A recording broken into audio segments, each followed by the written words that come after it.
สบายดีพ่อพี่น้องฝั่งลาวและสวัสดีพ่อพี่น้องฝั่งไทยและก็ต่างประเทศนำเด้อสำหรับคลิปนี้มาพ่อกันคือเก่าอีกแล้วกับซองบ่าวพรนะพี่น้องซึ่งสำหรับคลิปนี้บ่าวพรกับสีมาแจ้งข่าวดีสำหรับน้องลินดากัญญานะพี่น้องก็คือในคลิปก่อนบ่าวพรก็ได้ไปเนาะเรื่องที่ว่าเงินยังบ่พอค่าสร้างนะพี่น้องแล้วก็ค่าสีเนาะและที่นี่แหละมีทางพี่เปิ้ลอยู่ประเทศสวิตเซอร์แลนด์นะพี่น้องกะเพิ่นกะสมทบเข้ามาอีกครั้งนะพี่น้องเป็นจำนวนเงินกะ 13,000 บาทนะพี่น้องเนาะเงินจำนวนนี้ก็สิใช้ค่าสร้างก็2 ล้านกว่าแล้วก็ค่าสร้างทาสีเพิ่นบอกว่าสิเอานำ2 ล้านนะพี่น้องแล้วก็ค่าสีเนาะแล้วก็ทางพี่เปิ้ลเพิ่นก็บอกว่าเพิ่นว่าเพิ่นมักสีไม้ธรรมชาตินะพี่น้องเพิ่นว่าเพิ่นมักสีไม้ธรรมชาติสีแบบนี้แหละเนาะก็มีแต่ว่าบ่พรน่ะจะเอาสีย้อมไม้เนาะเป็นสีแลกเกอร์นี่แหละคล้ายๆเป็นสีเคลือบไม้ให้ลายไม้ประเภทนี้เด่นขึ้นนะพี่น้องเนาะก็สิเอาตามเพิ่นนั่นแหละเนาะพี่น้องก็ถือว่างามนะพี่น้องมีแต่ว่าเฮาย้อมไม้ให้มันเด่นกว่านี้หรือว่าทาแลกเกอร์เนาะก็มีแต่ว่าสิได้ถามทางสร้างเพิ่นก่อนนะพี่น้องว่ามีสีแบบนี้ขายบ่อยู่แถวเขตบ้านเฮาเนาะแล้วก็มือขึ้นบ้านบ้านใหม่น้องลินดากัญญานี่ก็เบิดเดือนนี้นะพี่น้องเบิดเดือนนี้ประมาณ1 ค่ำ 2 ค่ำ 3 ค่ำก็ว่ากันไปนะพี่น้องแต่มีแต่ว่าติดตามกันต่อไปเด้อพี่น้องเนาะเพราะว่าเดือนนี้ก็เป็นเดือนดับเด้ใกล้จะเบิดแล้วเนาะใกล้จะแฮมเลยเนาะใกล้จะดับแล้วเดือนนี้กันเนาะซึ่งบ่พรกาเนาะก็บ่ได้เข้ามาหาทั้งน้องๆก็หลายวันพอสมควรนะพี่น้องเนื่องจากว่านี่แหละเคลียร์ปัญหาเรื่องส่วนตัวแน่นะพี่น้องมีแต่ว่าสิได้โทรถามสร้างสีนะพี่น้องโทรถามสร้างสีเพิ่นว่าสิมาท่ามื้อใดเพิ่นว่างบ่ก็อยากให้ถ้าแม่นตั้งใจท่าอะไรก็ประมาณ3-4 วันนะพี่น้องก็น่าจะสำเร็จเนาะ3-4 วันก็น่าจะสำเร็จ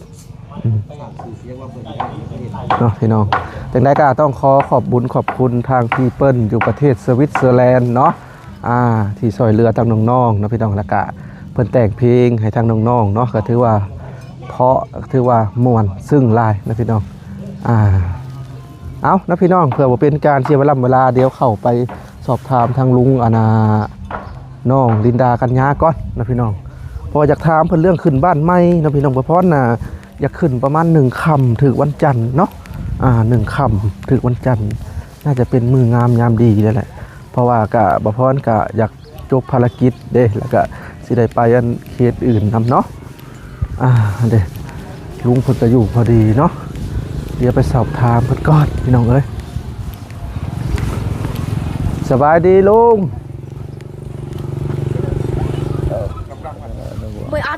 สบายดีลุงสบายดีเนาะก็สิได้มาสอบถามทางลุงนะพี่น้องมือขึ้นบ้านใหม่ทางน้องๆก็คือทางลุงว่าให้มันเบิดเดือนนี้ก่อนเนาะยังอีกประมาณ 4-5 วันโดยคิดว่าวันยังลุงจะสิขึ้นนะแต่ว่าขั้นบาสิเอา3 คำนี่เปิดประตูเรานี่ก็เนาะเพิ่นว่าหรือว่าสิเอาไม้คำนึงบ่เอาไม้คำนึงก็คักได้ขอว่าคักอยู่โดยคำนึงเลยก็สิมีผู้มาเฮ็ดซอยแน่ลูกศิษย์ลูกเลี้ยง4 ห่อข้าวต้มนั่นแหละบ่มีหยังมีแต่ข้าวต้มนั่นแหละที่มีโดยกันอยากกัน1 ค่ำเดือน3ก็ถึงวันจันทร์1 ค่ำโดยเนาะโดยก็ยังบ่เฮิงได้นี่โดยแต่ว่าเรื่องอาหารการกินนี่ก็ยังบ่ทันมีเลยเนาะโดยบ่มีเงินมีคำนี่แหละโดยจะสิเอาหยังเนาะโดยจะเอาหยังบ่มีหยังนี่ก็มื้อเช้านี่ก็ไปหาอันเดือยไกลอยากได้เงิน3-4 คนไปแต่เช้าๆหาก็กินข้าวเช้าก็ทั้งสุมเฮาก็ยังบ่ทันได้มีงบอาหารโดยเรื่องขึ้นบ้านใหม่นะโดยเพราะว่าการขึ้นบ้านใหม่นี่ก็ใช้งบหลายเติบได้โดยคือบ้านน้องไก่ทองนี่เกือบ5 ล้าน โดย การขึ้นบ้านใหม่ โดย เพราะว่ามีเนื้อหมูแล้วก็ โดย มีหยัง โดย พวกน้ำพวกหยังหาแลเนาะ น้ำในนั่นแหละ อ่า ผักหญ้า แม่น โดย สรุปแล้ว เอาคือ1 ค่ำบ่ลุง เอา1คำ เนาะ เนาะโดย 1 ค่ำถึงวันจันทร์เนาะ โดย โอเคแล้วพี่น้องก็สิได้แจ้ง FC เลยก็คือขึ้นบ้านใหม่ทั้งน้องๆนะ1 ค่ำ โดย ในเรื่องทาสีนี่อาจจะแล้วหรือบ่แล้วก็สิขึ้น1 ค่ำก่อน โดยขึ้น ขึ้น ไป แล้ว ก่อน จะทาสี โดย ตอนนี้บ่พอนั่นติดต่อสร้างยังบ่ทันได้นะพี่น้อง โดย ถ้าเป็นเปิดท่ากับบ่เฮิงเนาะประมาณ2-3 วันก็น่าจะสำเร็จ โดย ก็เรื่องอาหารนี่แหละเนาะพี่น้องก็ทางน้องๆก็ยังบ่ทันมีงบเรื่องอาหารเนาะ โดย ส่วนน้ำบ่พอก็มีงบจ่ายค่าสร้างที่ยังค้างค่า2 ล้านแล้วก็ค่าสีแล้วก็ค่าทาสีเนาะ โดย แล้วก็มีทั้งช่องบ่น้อยบ่เพิ่นว่าเพิ่นสิเฮ็ดหัวหรือออมตะนางให้น้องทางน้องนี่ล่ะ โดย ต้องฟังเบิ่งกันต่อไป โดย เป็นไดลุงอยู่ดีมีแฮงบ่ปัจจุบันนี้ โดยอยู่ดีไม่แห้ง อืม โดย ลูกศิษย์ลูกหาก็มาทุกวันเนาะ โดย มื้อลายมื้อน้อย มือลายมือน้อย ฟ้าเกิด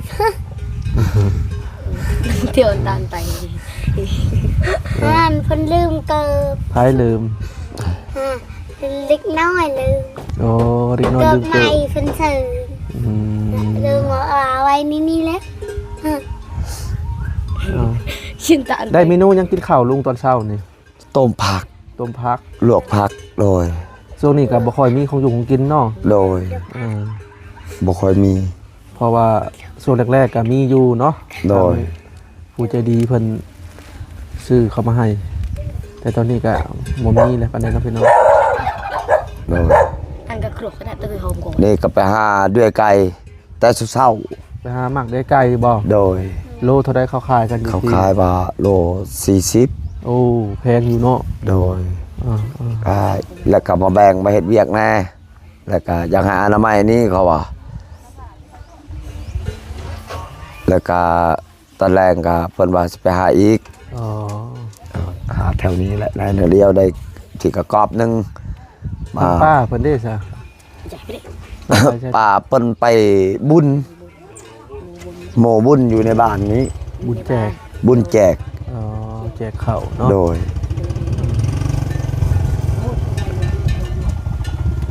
ขึ้นบ้านใหม่ก็ถือว่าสำเร็จพี่น้องเอ้ยทางน้องๆก็สิได้นอนบ้านใหม่นี่แหละ โดย ตอนนี้ทั้งเพิ่นก็รอคอยอยู่บ่ โดย รอคอยอยู่เนาะ โดย จะขึ้นบ้านใหม่ ก็คือทั้งแม่เปิ้นนี่ก็เพิ่นก็ได้บุ่งมาแล้วนะพี่น้องว่าได้ทาสีตอนแรกเพิ่นก็ว่าสิทาบ่ประพรเพิ่นว่าการทาสีนี่มันจะดีหลายๆอย่างกันมอด กันแดดกันฝนถ้าบ่ทานี่ไม่จะผุพังไวก็เลยแนะนำเพิ่นว่าโอ้ต้องทาแล้วพี่เปิ้นเพราะว่าอันน่ะทาแล้วมันจะดีเด้เนาะ โดย เป็นสีสแลกเป็นสีไหมเพิ่นมักนะพี่น้องเพิ่นมักเป็นสีไหมธรรมชาติมีแต่สีชื่อสีเคลือบไหมแบบงามๆมาแหละหัวาสิมีหรือบ่เขตอันนี้เนาะ เลยเลย เมื่อกี้ตามเลยหมด น้องลินดา เจ้าปลีก เป็นได้พังเพลงเบิดทุกคนแล้วบ่ลุง โดย ฟังเพลงน้องกัญญานี่ได้ น้องกัญญา ฟังแล้ว โดย เศร้าใจน้ำเนาะ โดย ซึ่ง ซึ่งสะดุดนะ อ่า เปิดมาแล้วก็จนบ่าหัวใจจนตกต่ำพอละบาสันซะ ได้ฟั ที่ ง บ่า เนาะ ความมันสะดุดเนาะ อ่า เกิดมาเพิ่นที่มาแต่งเพลงให้กะเปรียบมันชีวิตเนาะ ได้ถึกหมดได้บ่าความบ่าและป้าและลุงก็ซึ่งใจมีคนในบ้านนี้หลายคนแบบบ่าความบ่าเสียใจแบบห้องไห้ อืม แบบประเทศภาพที่เพิ่นมาห้องให้ทั่วประเทศเนาะที่แบบพ่อแม่อยู่ต่างประเทศแล้วก็ที่ FC เนาะที่เบาน้อยเนาะที่มาลงคลิปแล้วก็ไผเห็นก็ได้ว่าความว่าเงียบเงา หลายๆคนก็น้ำตาออก โดย ได้ฟังเพลงทางพี่เพิ่นแต่งให้ โดย ก็ถือว่าเพราะหลายๆเพลงตัวนั้นเนาะ โดย เหมาะกับชีวิตจริงเลยพี่น้องเอ้ย โดย ถ้าว่าพรมีโอกาสนะจะถ่ายเป็นมิวสิก โดย มิวสิกการเล่าเรื่องนั่นนี่ถ้ามีโอกาสนะ แต่ว่ามันก็ต้องใส่การตัดต่อลายพอสมควรถ่ายเป็นฉาก โดย อาจจะ10กว่าซากมันจักสิคือเนาะ โดย การเริ่มต้น การหาอยู่หากิน การแบบตอนแรกๆมาเจอแล้วก็การสำเร็จเฮือนซานการขึ้นบันใหม่พอดีเป็นมิวสิกค่ะแต่ก็ยันบ่มีโอกาส โดย ผมต้องตัดต่อหลายเด้ โดย อ้าวลุงขอบคุณหลาย ครับ ๆเดี๋ยวสิพาน้องๆไป สา เบิ่งเฮือน ธุ ก่อนเด้อ สาธุ ก็คือสรุปแล้วขึ้น1ค่ำวันจันทร์เนาะลุงเนาะ โดย ลินดานิดไม่ได้ไปพาไปขึ้นเบิ่งเฮือน เดี๋ยวว่า เอาเป็นจังได้ทำความสะอาดแล้วบ่ โดย บ่ลินดา โดยทำความสะอาดแล้ว ขึ้น1ค่ำ ลองดิสะดองสบายเดี๋ยวก่อนขึ้นตบมือไปอย่าตบแต่อย่าไปจะจอกช่วยดูโมลาเลยเป็นนกไข่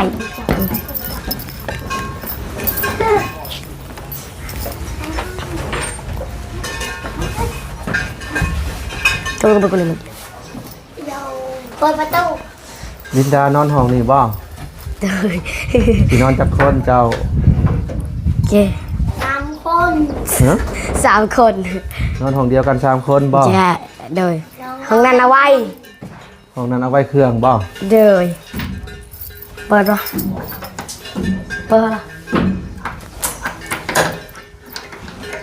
ใหญ่พุ่นแล้วเนาะจังสิแบ่งกัน เดิน แบ่งกันนอนพี่น้องเอ้ย มันนำเครื่องยาดาเนี่ยง่ายยาว อันนี้เป็นอุปกรณ์ใดเนาะ เดินแต่ว่า ไอ้ก็ตัดสี่ดึง ปัญหาเยอะ แต่ว่าใส่ได้นำบ่ได้เนาะเพราะว่าเขาต้องควรเจาะหูใหญ่ๆกว่าเขาก็มีปัญหาเนาะพี่น้องการใส่ใดก็ได้ แบบเดียวกับบ้านน้องตุ้ยเลย นี่นะ ปอดท่อลงเลยปัดคาเนาะอ่า ปัญหา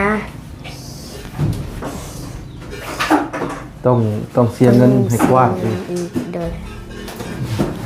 ก็ได้ จะยังไง กว้างเลยนี่ ว่างห้องว่าง เดิน นอนได้3คน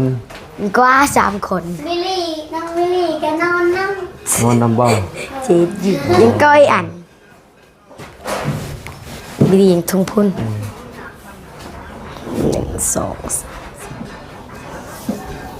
ห้องกว้างพี่น้องเลย6คูณ7กำลังดีเหือนขนาดนี้ เดิน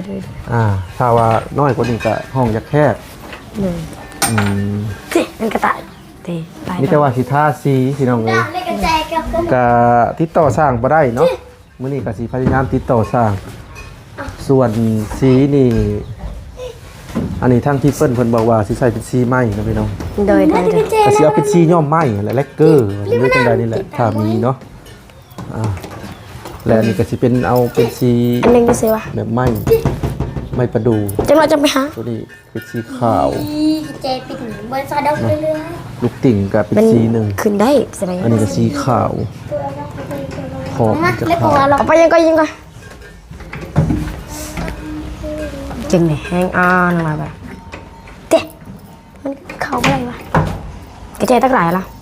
ร้ายอะไรอีกรักกัน มันตาเบาตะไคร้ ใครบ่ได้บ่ ร้ายใกล้มากเลย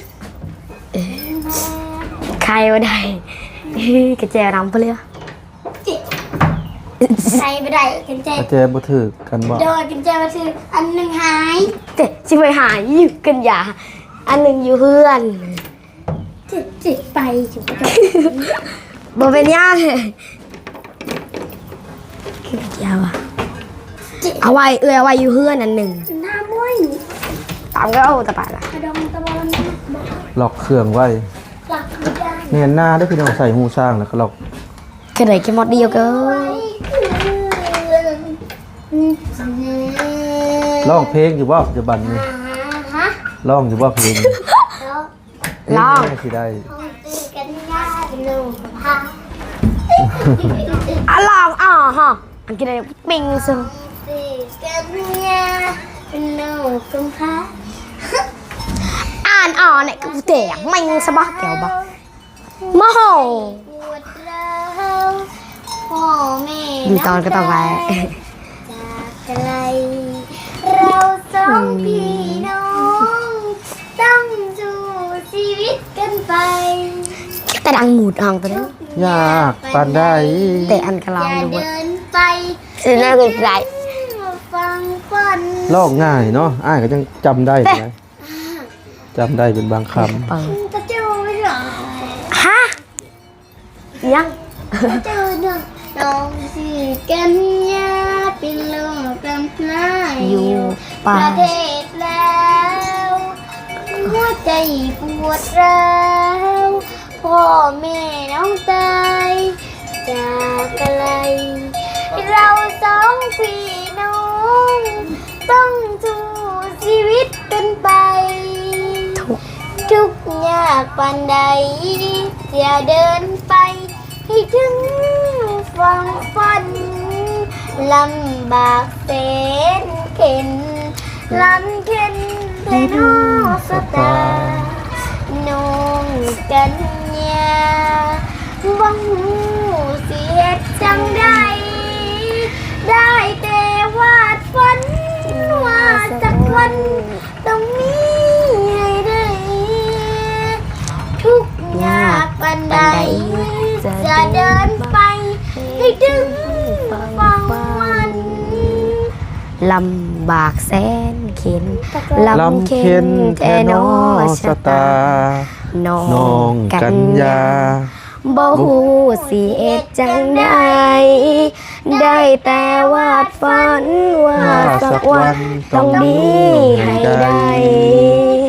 ทุกอยากปานใดจะเดินไปให้เจนเมตตา ให้ได้มาพบพ่อใจบุญ ช่วยเหลือเกื้อกูลคำจนตลอดเวลา ขอบคุณทุกอันที่ร่วมสร้างฝันเป็นจริงขึ้นมาน้องขอสัญญาว่าจะเป็นคนดี จากใจกันอยากขอสัญญาว่าจะเป็นคนดีรัวเลือนกับมือ อืม จำแต่ดีวันอะไร ขนาดอ้ายพังประมาณ7-8 ครั้งก็ยังอยากร้องได้เลย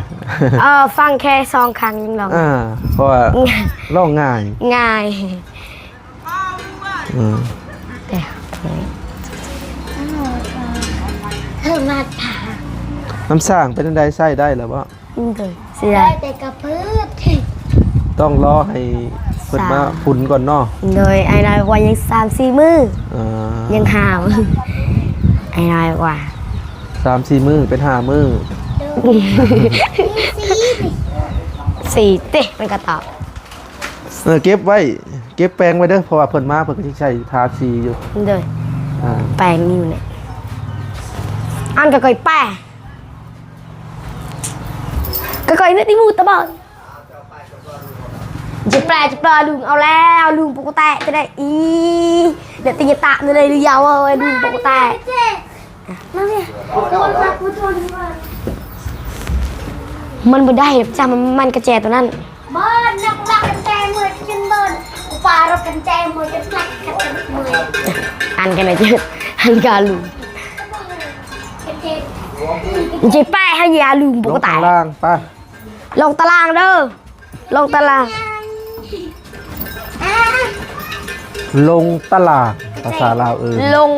งตาราง ลงข้างล่าง ลงทางล่างบ่ ลงปกติแจมือปืนลงปากกระต่ายแจงปกติได้ยินให้ดาว ดีดา ลงข้างหลังไปตลาดไปตลาด จังหวัดแล้ว ทุกผู้ใจบุญช่วยเหลือเกินหนุน เอาชื่อน้ำตาลเป็นดู ใส่ซื้อคนอื่นอีกแล้วเหรอเป็นได้ นี่แหละน้ำสร้าง นี่น้ำสากของแท้ เป็นลูก หูน้อยก็จะเจาะเนาะ อยู่ ก็เลยว่าต้อง จะกระต่ายได้ละมือถือมันตลกเด้อ ต้องมาพุ่นใหม่ ดิ พูดบ้า พืชเด้อ พืชบ่ โดยซุปเบังรถ ภาษาลาวพืช เวลาเขาโยมมันพืช เบิ้ง ล้วนนะ นี่มันพืชอ่า พืชเลย แต่ว่าสิใช้ได้นี่สิเอาไฟนี่ใช้น้องลินดา ไปนำนี่ สิต่อเฮือนหลังนี่บ่ โดย เพิ่นให้ต่อห ไอ้ รือบ่ น้อยว่า บ่ฮู้เลย ไอ้นะข้าต่อ จ้ะขอต่อเนาะ โดยข้าต่อเขาอ่ะอันนั้นยันไม่เพื่อนยันไม่เพื่อนฮ่า บ่ไหม่ดอก บ่ใหม่เนาะอยู่กันใหญ่ชิบกระบาลเลยค่ะเดี๋ยวกันแต่ละ เอาโอเคน้องลินดากัญญา โดย สำหรับคลิปนี้สิขอตัวจบคลิปก่อนเด้อ โดย เดี๋ยวมื้อหน้ามาพ่อกันใหม่เด้อ โดย สำหรับคลิปนี้ก็มาแจ้งข่าวดีทางพี่เปิ้ลเพิ่นสิทาสีให้ โดย แล้วเพิ่นก็นี่แหละแล้วเพิ่นก็โอนเงินมาให้ค่าสร้างนำจังไดก็ฝากขอบคุณทางแม่เปิ้ลอีกครั้งแน่น้องลินดากัญญา ขอบคุณหลายๆเด้อแม่เปิ้ลที่ช่วยพวกลูกให้มีที่อยู่ให้มีที่นอน ก็ขอบคุณแม่เปิ้ลที่ช่วยเหลือเต็มที่ แล้วก็ขอให้แม่เปิ้ลอยู่ดีมีแห้งเด้อความเจ็บบ่ต้องได้ความไข้บ่ต้องมี